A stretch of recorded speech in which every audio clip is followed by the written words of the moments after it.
එතන අපි kp ගණනය කරමු. දැන් මේක සුළු කරොත් එන්නේ කීයද? 0.8 වැඩි කිරීම 10.5 පැස්කල්. එතන 4 වැඩි කිරීම 10.4 පැස්කල් කියලා ලියන්නත් පුළුවන්.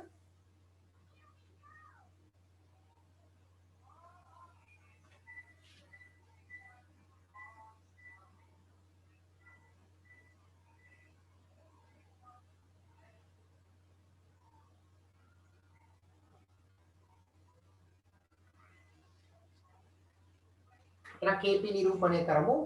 kp කියන එක සමානයි pq gas වැඩි කිරීම pr gas බෙදීම pp gas.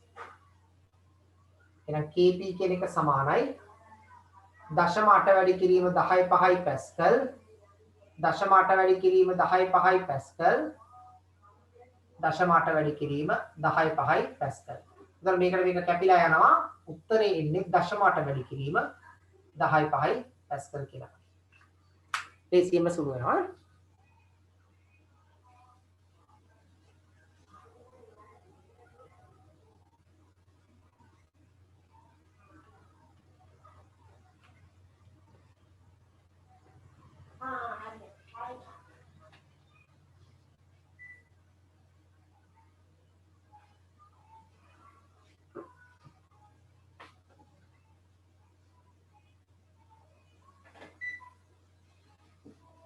මේ විදිහට kp ගණනය කරගන්න පුළුවන් අපිට. හරිද? ඊට පස්සේ කරන්නේ අපි මේ සමතුලිතයට හීලියම් මවුල දෙකක් දාන එක. අනේ ඊට ඉස්සෙල්ලා මම අහනවා තාප අවශෝෂකද තාපදායකද කියලා නේ.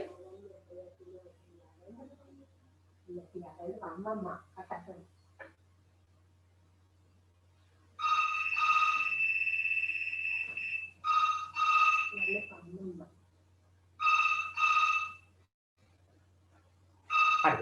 ඊළඟට මම අහන්නේ සමතුලිතයේ තාපදායකද තාප අවශෝෂකද කියලා අහන්නේ. එහෙනම් අපි ඒක සාධනය කරන්නේ මෙහෙමයි. දැන් මොකද වෙන්නේ 27 දී තියෙන ප්‍රතික්‍රියක විතරයි 124 රත් කරපුවාම තමයි ප්‍රතිඵල හැදිලා තියෙන්නේ. ඒ කියන්නේ උෂ්ණතය වැඩි කරනකොට ප්‍රතිඵල හැදෙනවා. කියන්නේ සමතුලිතයේ ඉදිරියට ගමන් කරලා තියෙනවා. මෙහෙම ලියන්නකෝ. උෂ්ණත්වය වැඩි කල විට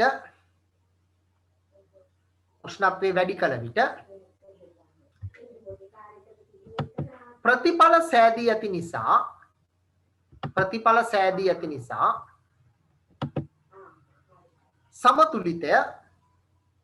සමතුලිතය ඉදිරියට ප්‍රචාරණය වී ඇත.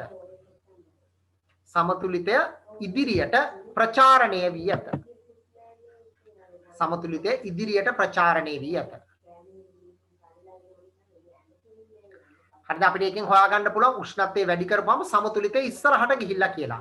එහෙනම් ලී චැට්ලිය මූල ධර්මයට අනුව අපි යන් මුලට ආපහු උෂ්ණත්වය වැඩි කරපුවාම සිද්ධ වෙන්නේ තාප අවශෝෂක ක්‍රියාව. ඒ කියන්නේ උෂ්ණත්වය වැඩි කරොත් එයා උෂ්ණත්වය අඩු කරගන්න හදන නිසා තාප අවශෝෂක ක්‍රියාවලියයි සිද්ධ වෙන්නේ. ඊළඟට ලියන්න. ලී චැට්ලිය මූල ධර්මයට අනුව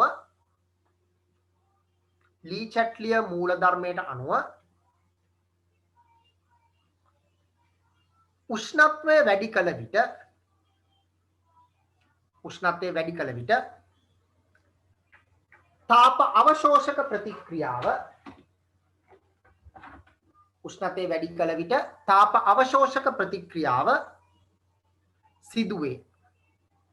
තාප අවශෝෂක ප්‍රතික්‍රියාව සිදුවේ.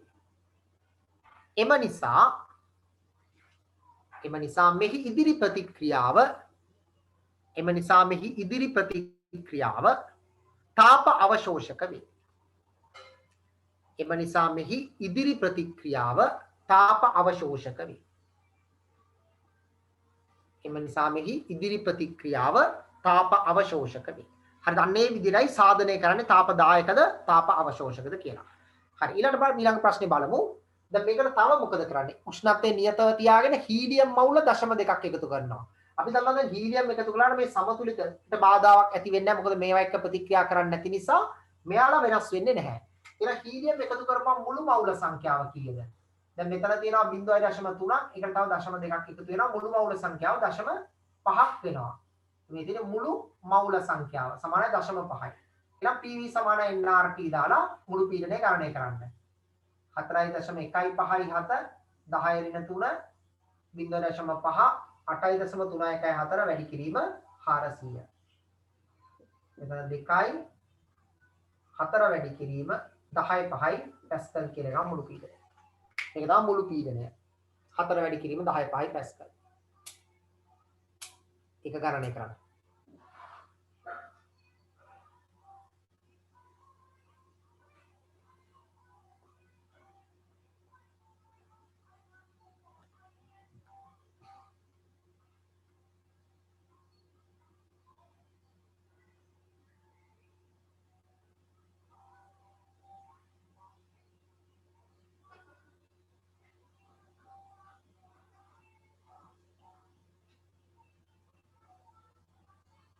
හරි. දැන් මේ තියෙන මුළු පීඩනය. ඊට පස්සේ මම අහනවා KP අගය. දැන් ඔයාලා දන්නවා KP කියන එක රඳා පවතින උෂ්ණත්වය මත විතරයි වෙනත් සාධකයක් මත නෙමෙයි. දැන් උෂ්ණත්වය වෙනස් වෙන්නේ නැති නිසා KP අගය වෙනස් වෙන්නේ නැහැ. ඒක කලින් අගයම නියතව තියෙනවා. හරිද? එහෙනම් ඉස්සරම ලියන්න KP සමානයි කියලා මේ අගය ලියන්න. KP සමානයි 0.8 වැඩි කිරීම 10යි 5යි පැස්කල් කියලා ලියන්න. පැහැදිලි කිරීම මේව ලියමු.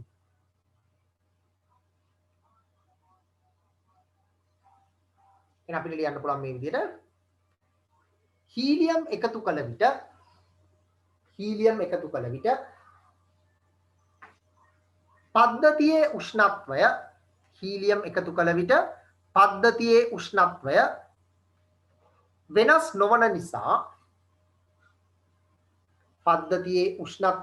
නොවන නිසා KP වෙනස් නොවේ. KP වෙනස් නොවේ. KP වෙනස් නොවේ. හරි. ඊළඟට මම අහන්නේ මේකේ තියෙන උපකල්පන. උපකල්පන මොකක්ද? දැන් මේකේ වායු නියම දාන්න නිසා PQR සහ හීලියම් පරිපූර්ණ ලෙස හැසිරෙන බව. ඒක තමයි පළවෙනි උපකල්පනය. පළවෙනි උපකල්පනය ලියන්න. PQR සහ හීලියම් පරිපූර්ණ ලෙස හැසිරෙන බව. PQR සහ හීලියම් පරිපූර්ණ ලෙස හැසිරෙන බව. පරිපූර්ණ ලෙස හැසිරෙන බව. ඒක තමයි පළවෙනි එක. ඒක පරිපූර්ණයි කියලා කියන එක. හරිද? දෙවෙනි එක තමයි මොකද්ද? රත් කරනකොට බඳුනේ පරිමාව වෙනස් නොවන බව. ඊළඟ එක ලියන්න. උෂ්ණත්වය වැඩි කිරීමේදී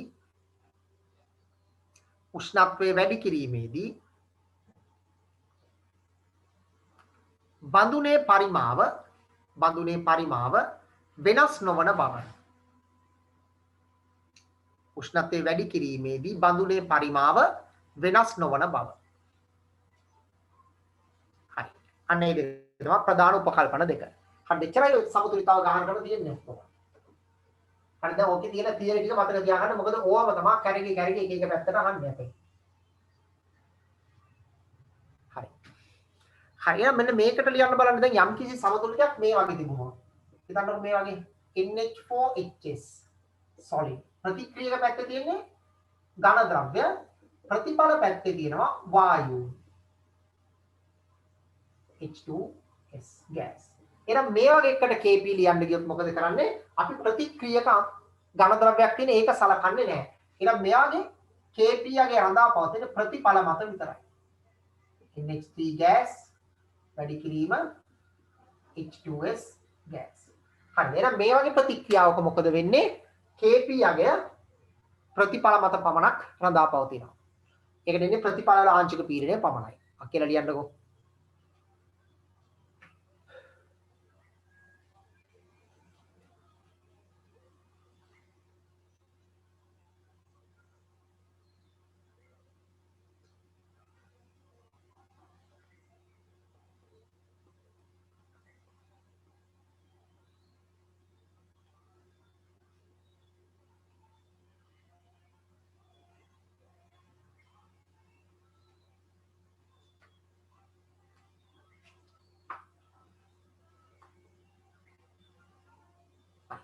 කියලා මෙහෙම ලියන්න.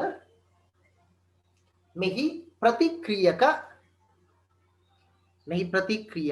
ඝන ද්‍රව්‍යයන් බැවින්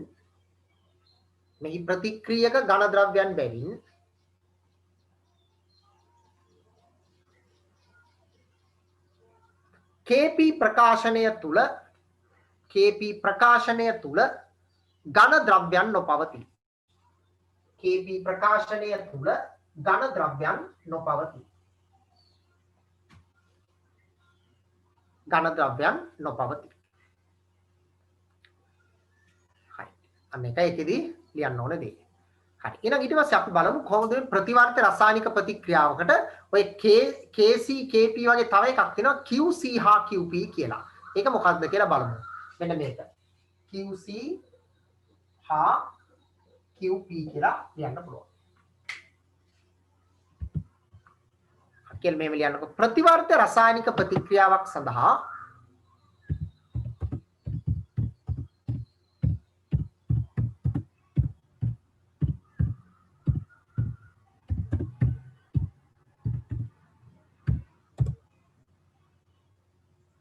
ප්‍රතිවර්ත රසායනික ප්‍රතික්‍රියාවක් සඳහා QC හා QP අගය කියලා ලියන්න.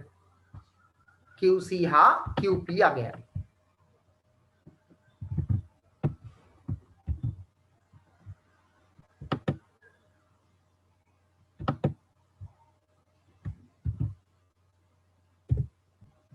QC හා QP අගය.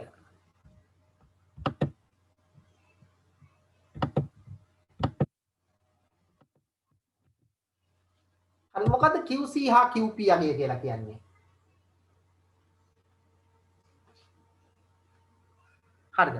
දැන් මේ තියෙන යම්කිසි ප්‍රතිවර්ත රසායනික ප්‍රතික්‍රියාවක් ගතික සමතුලිතතාවයට පත්වීමට පෙර ලියනු ලබන නියතය. ඒ කියන්නේ එක්තරා සමතුලිතතාවයට තව හිතනවා සමතුලිතය මෙතන කියලා තව ප්‍රතික්‍රියාව සමතුලිත වෙන්න එනවා. මේ වෙන්න එන එක් අවස්ථාවක් සඳහා ලියන හෝ සමතුලිතය පසු කරගෙන ඉස්සරහට ගියාට පස්සේ ලියන නියතයකට තමයි මේ QC හා QP කියලා කියන්නේ.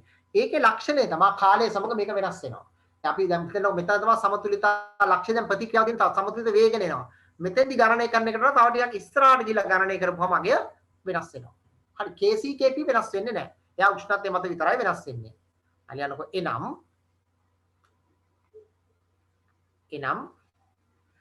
යම් ප්‍රතිවර්ත්‍ය රසායනික ප්‍රතික්‍රියාවක්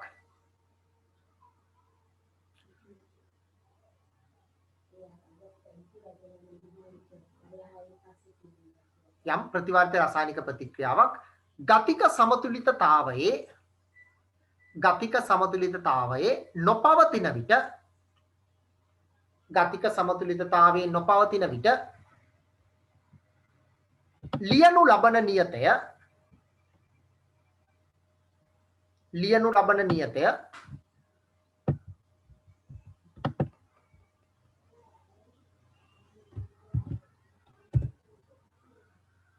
QC හා QP ලෙස හඳුන්වයි. QC හා QP ලෙස හඳුන්වයි. QC හා QP ලෙස හඳුන්වයි.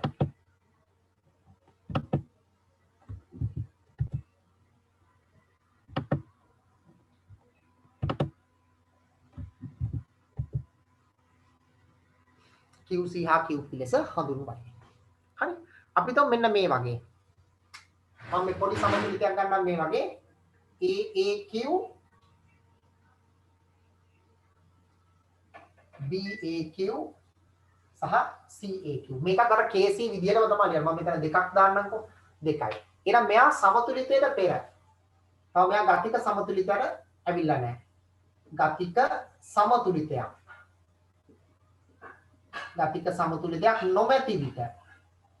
නොමැති විට අපිට ලියන්න පුළුවන් එහෙනම් QC කියලා. QC කියන එක සමානයි BAQ සාන්ද්‍රණය CAQ සාන්ද්‍රණයේ වර්ගය AAQ සාන්ද්‍රණය කියලා ලියන්න පුළුවන්. මේ වගේ එකක්. QC ප්‍රකාශනයක් ලියන්න පුළුවන් ඔය වගේ. මම වායුමය සමතුලිතයත් මේ පැත්තෙන් ලියන්නම්. අපි තුමු P gas සමතුලිතයක් මම මේක 2P කියලා දාන්නම්. Q gas ධන R gas. එහෙනම් මේකට QP කියලා ලියන්න පුළුවන් අපිට. Q gas ආංශික පීඩනය R gas ආංශික පීඩනය P gas ආංශික පීඩනයේ වර්ගය. හරිද? ඔය වගේ ලියන්න පුළුවන්. හරි ලියලා පෙන්නන්න මේක.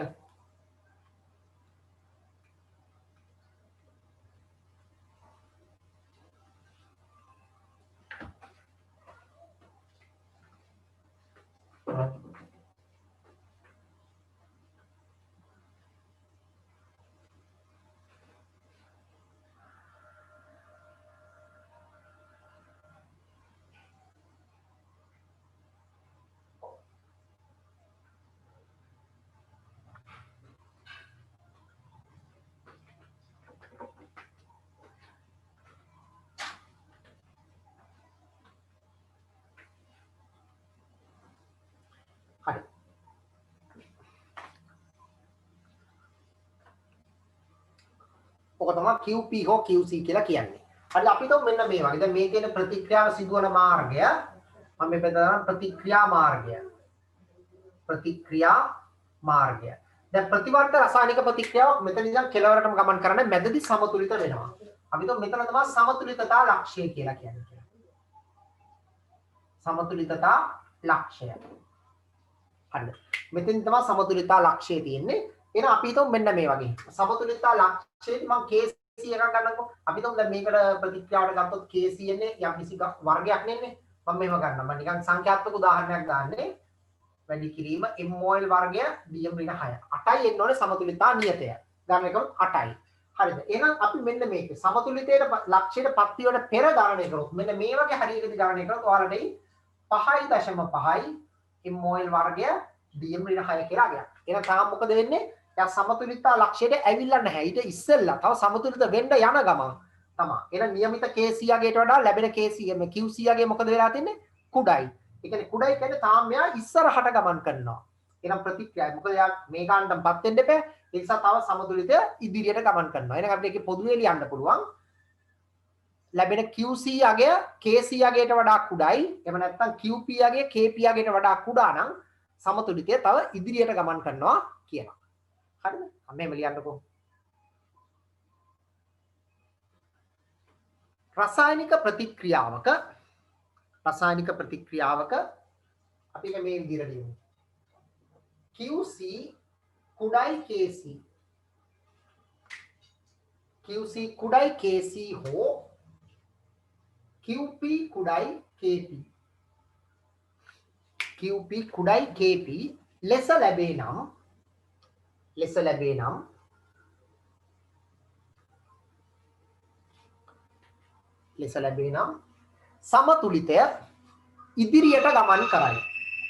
සමතුලිතය ඉදිරියට ගමන් කරයි. මේක දැම්ම ලියන්න බෑ මම ඒක වෙනම ලියන්න දෙනවා අපෝ. සමතුලිතය ඉදිරියට ගමන් කරයි.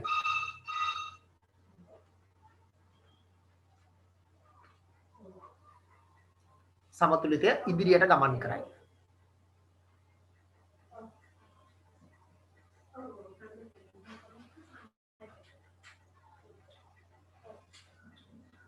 සමතුලිතය ඉදිරියට ගමන් කරයි. හරිද? ඒ වගේම තමයි තව එකක් ගන්න පුළුවන් අපිට. දැන් යම් කිසි අවස්ථාවක හිතන්නකො දැන් KC QC ගණනය කරා කියලා. එයා එනවා මෙන්න මේ වගේ 12ක් විතර වගේ එනවා. MOL වර්ගය DM-6.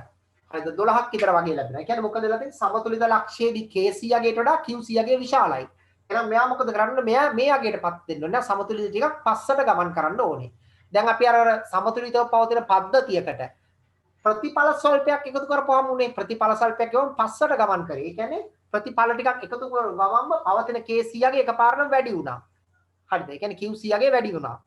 වැඩි වුණාට පස්සේ මොකද වෙන්නේ? ආයි QC KC වලට සමාන වෙන්න පස්සට ගමන් කරා. හරි? මේ ටිකක් එකක් මෙහෙම ලියන්න. යම් ප්‍රතික්‍රියාවක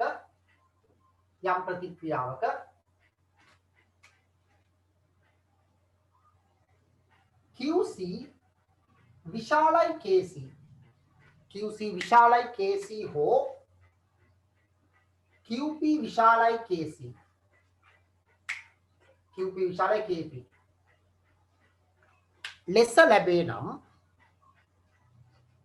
ලෙස ලැබේ නම්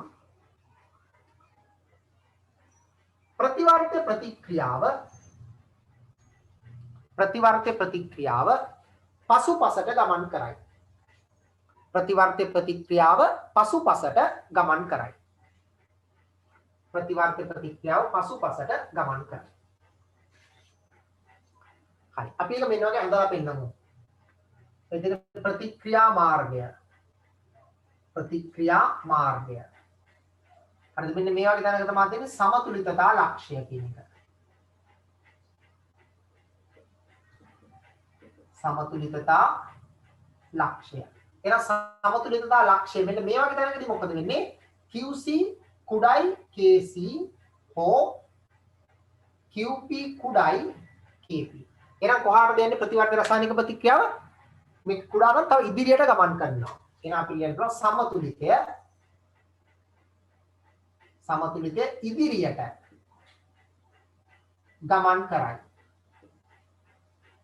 ගමන් කරයි කියලා. හරි? ඒ වගේම ලක්ෂ්‍යය තියෙන මේකට වඩා ඉස්සරහින් මේ හරියෙන් තියනවා කියලා හිතමු අපි. එහෙනම් QC විශාලයි KC හෝ QP විශාලයි KP නම් කොහාටද යන්නේ සමතුලිතය පසුපසට ගමන් කරනවා. අපි හිතමු සමතුලිතය. සමතුලිතය පසුපසට ගමන් කරයි. හරි මේ අවස්ථාව ලබා ගන්න මොකද කරන්න පුළුවන්? අපිට ප්‍රතික්‍රියක ස්වල්පයක් එකතු කරපුවාම මේක ගන්න පුළුවන්. එහෙනම් අපි ලියනවා ප්‍රතික්‍රියක ස්වල්පයක් එකතු කිරීම. ප්‍රතික්‍රියක ස්වල්පයක් එකතු කිරීම මේක ගන්න පුළුවන් ප්‍රතිඵල ස්වල්පයක් එකතු කිරීම කියලා. හරිද? දැන් යම් කිසි අවස්ථාවක මෙතන උනොත් මොකද වෙන්නේ? QC සමානයි KC. එහෙම නැත්නම් QP සමානයි KP නම් සමතුලිතේ කොහාටවත් ගමන් කරන්නේ නැහැ. හරි කොහොම ඉස්සරහට යන්නෙත් නැහැ පස්සට යන්නෙත් නැහැ. එන ඔන්න ඔය අවස්ථා තුන තමයි තියෙන්නේ. හරි. එහෙනම් ගණනය කරලා පෙන්නන්නකෝ බලන්න.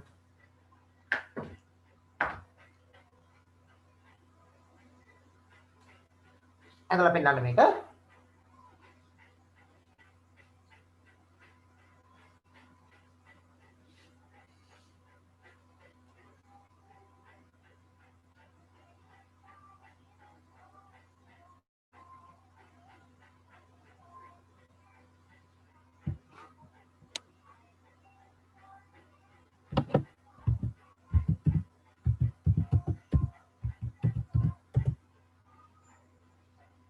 කතා කළාද? අන්න. ඈ?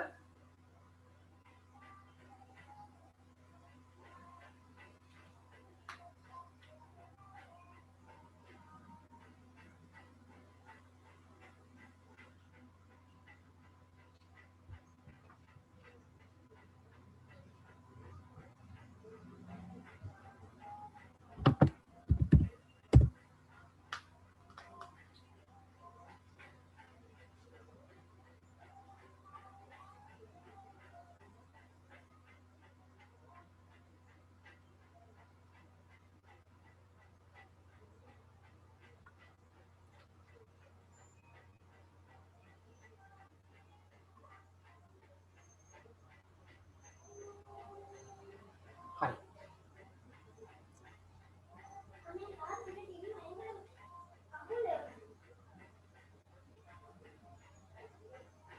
කියලා මෙහෙම ලියන්නකෝ. ඊළඟට මෙහෙම ලියන්න. QC සමානයි KC හෝ QC සමානයි KC හෝ QP සමානයි KP. QP සමානයි KP වන විට සමතුලිතය ඉදිරියට හෝ පසුපසට ගමන් නොකරයි. සමතුලිතය ඉදිරියට හෝ පසුපසට ගමන් නොකරයි. සමතුලිතය ඉදිරියට හෝ පසුපසට ගමන් නොකරයි.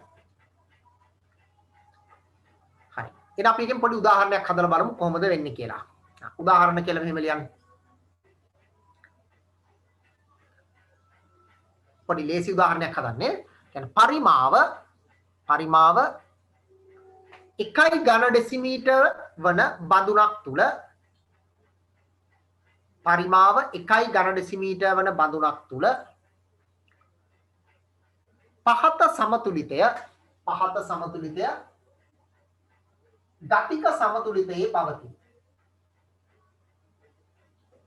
පහත සමතුලිතය ගතික සමතුලිතයේ පවතී.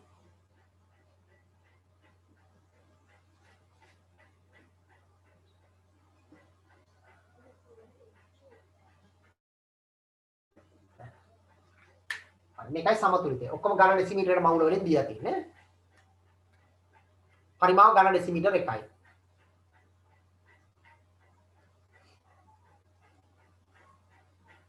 ලියන්නකෝ. දැන් මේක මේ අමාරු ගානක් නෙමෙයි මම අර KC QC අතර සම්බන්ධය පෙන්වන්නයි මේක ඉදිරිපත් කරන්නේ.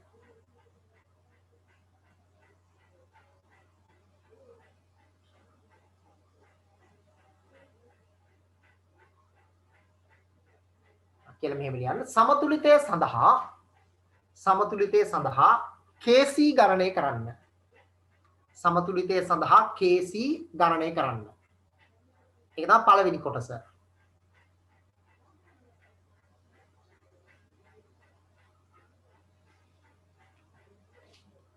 දෙවෙනි කොටස ලියන්න. දෙවෙනි කොටස ඉහත සමතුලිත පද්ධතියට උෂ්ණත්වය වෙනස් නොවනසේ A හා C මවුල එක බැගින් යෙදූ විට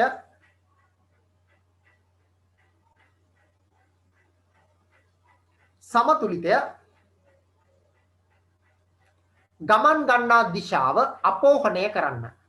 සමතුලිතය ගමන් ගන්නා දිශාව අපෝහණය කරන්න. සමතුලිතය ගමන් ගන්නා දිශාව අපෝහණය කරන්න. අපෝහණය කරන්න කියන්නේ සාධනය කරන්න කියන එකයි. හරි. දැන් බලන්න ගන්න කොහොමද කරන්නේ කියලා. ඉස්සෙල්ලා මේකට Kc ගණනය කරමු අපි. දැන් Kc ප්‍රකාශනයක් ලියන්න. BAQ සාන්ද්‍රණය වර්ගය CAQ සාන්ද්‍රණය AAQ සාන්ද්‍රණය කියලා ගණනය කරන්න. එහෙනම් 0.8යි ඝන ඩෙසිමීටරයට මවුල වර්ගය නිසා මම දෙපාරක් ලියන්නම්. වැඩි කිරීම 0.4යි ඝන ඩෙසිමීටරයට මවුල. බෙදීම 0.5යි ඝන ඩෙසිමීටරයට මවුල. එතකොට මේක කැපිලා යනවා.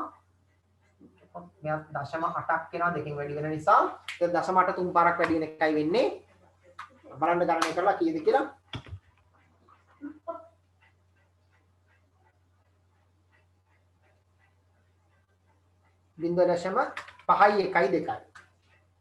0.512 mol වර්ගය dm ඍණ 6. මේ වගේ අගයක් ලැබෙනවා. ලියලා පෙන්නන්නකො අගය.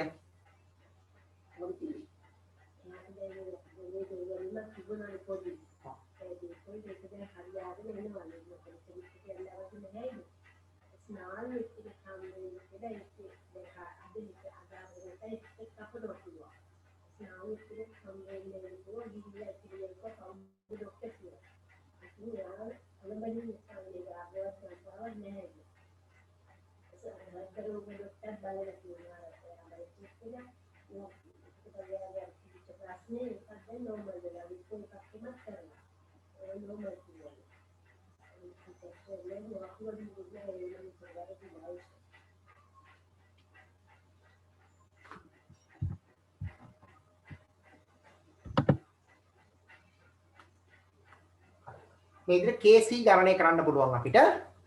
KC අගය කීයද කියලා. ඊළඟ දැන් අපි මවුල එක එක දානවා. බලමු ඊළඟ එකේ මවුල එකක් දැම්ම ගමන් තව ඝන ඩෙසිමීටරයට මවුල එකකින් මෙහා වැඩි වෙනවා. මෙයාත් එකකින් වැඩි වෙනවා. දැන් මෙයාගේ සමතුලිත සාන්ද්‍රණය 1.5යි ඝන ඩෙසිමීටරයට මවුල වෙනවා. තාම මෙයා 0.8යි ඝන ඩෙසිමීටරයට මවුල. මෙයා 1.4යි ඝන ඩෙසිමීටරයට මවුල. හරි දැන් මේ එකතු කරපු ගමම්ම තමයි අපි ගණනය කරන්නේ. එහෙනම් දැන් අපි ලියන්න දැන් සමතුලිතය බිඳ වැටලානේ අපි දන්නේ නැහැනේ සමතුලිතද නැද්ද කියලා. ඒ නිසා QC ප්‍රකාශනයක් ලියලා බලමු. එහෙනම් දැන් ලියන්න බලන්න QC. ඒත් මේ විදිහමයි BAQ වල වර්ගය CAQ සාන්ද්‍රණයේ බෙදීම AAQ සාන්ද්‍රණය. එහෙනම් දැන් BAQ වගේම දශ ඝන ඩෙසිමීටර 1.5 ඝන ඩෙසිමීටරට මවුල 1.5යි ඝන ඩෙසිමීටරට මවුල කියලා. ඒත් මේක කැපිලා යනවා. සුළු කරන්න බලන්න සුළු කරලා ගන්න උත්තරේ 0.8 වැඩි කිරීම 0.8 වැඩි කිරීම 1.4 බෙදීම 1.5 දැන් එනවා 0.5යි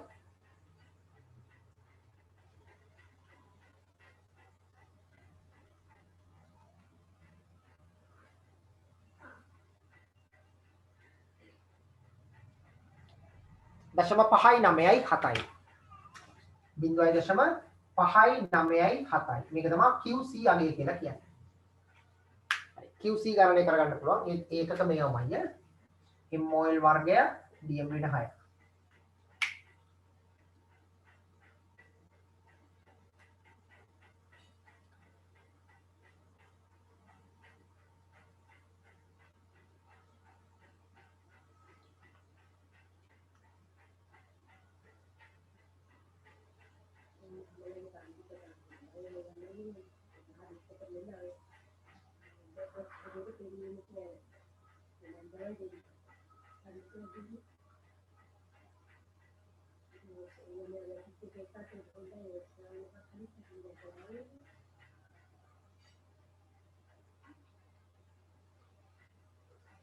හරි දැන් බලන්න මොකද වෙලා තියෙන්නේ කියලා. KC වලට වඩා QC යගේ වැඩි වෙලා තියෙනවා. එහෙනම් ඔයාලා ලියන්න QC විශාලයි KC වන නිසා කොහොමද යන්නේ? සමතුලිතේ පසුපසට ගමන් කරයි කියලා. يعني QC විශාලයි KC වන නිසා QC විශාලයි KC වන නිසා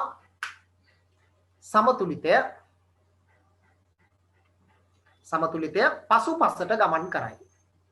සමතුලිතය පසුපසට ගමන් කරයි.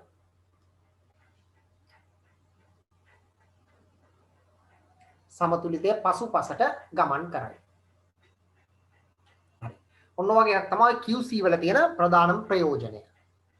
හරි. දැන් ඔයාලා දන්නවා මොකද්ද KC කියන්නේ? මොකද්ද QC කියන්නේ? QP කියන්නේ මොනවද? ඒ වගේ. හරි. හරියට අපිට එකක් සාධනය කරන්න තියෙනවා වායුමය සමතුලිත පද්ධතියකට. KP සහ KC අතර සම්බන්ධය ලබා ගන්න හැටි. ඒක තමයි අපිට අන්තිමටම කරන්න තියෙන එක. මේම ලියන්නකෝ. වායුමය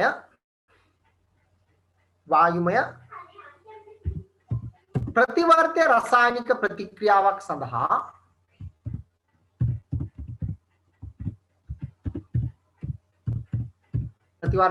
ප්‍රතික්‍රියාවක් සඳහා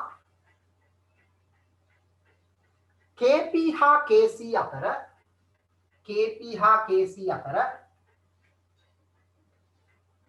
සම්බන්ධය ව්‍යුත්පන්න කිරීම. KP සහ KC අතර සම්බන්ධය ව්‍යුත්පන්න කිරීම.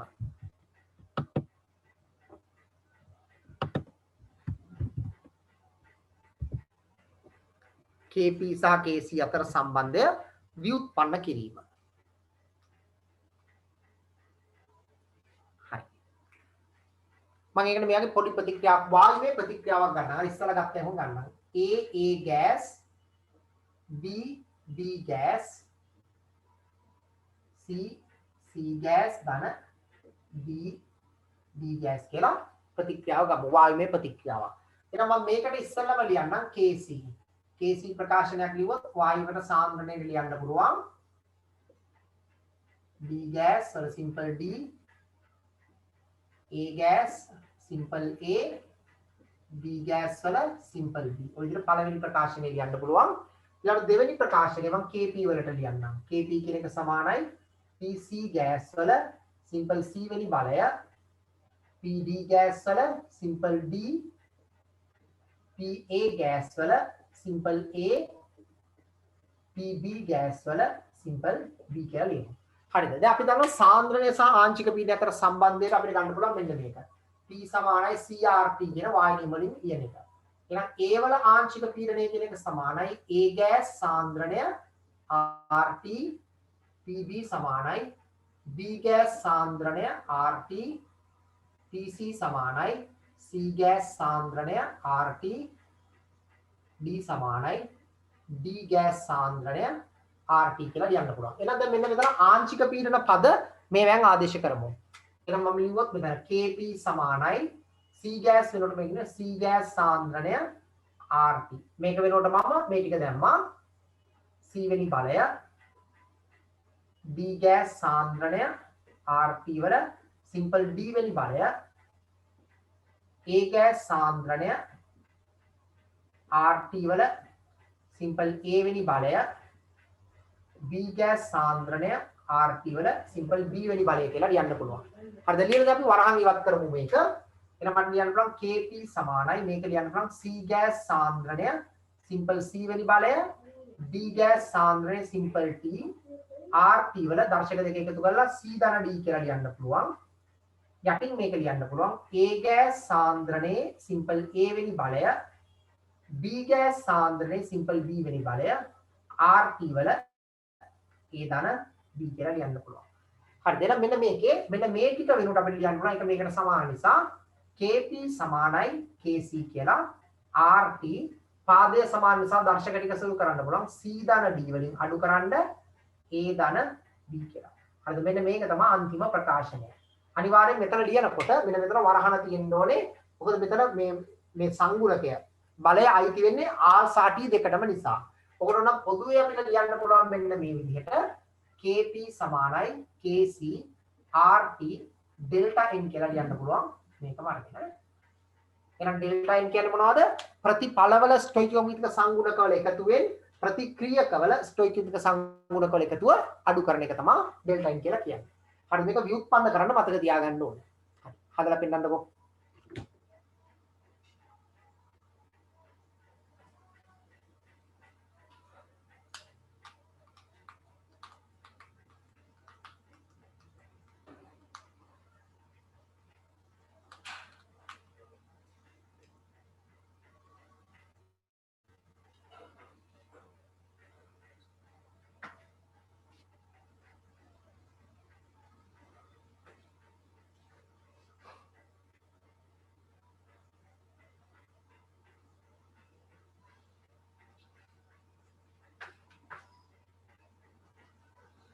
තව විනාඩියකින් විතරයි කට්ටේ ආයෙ ලොග් වෙන්න.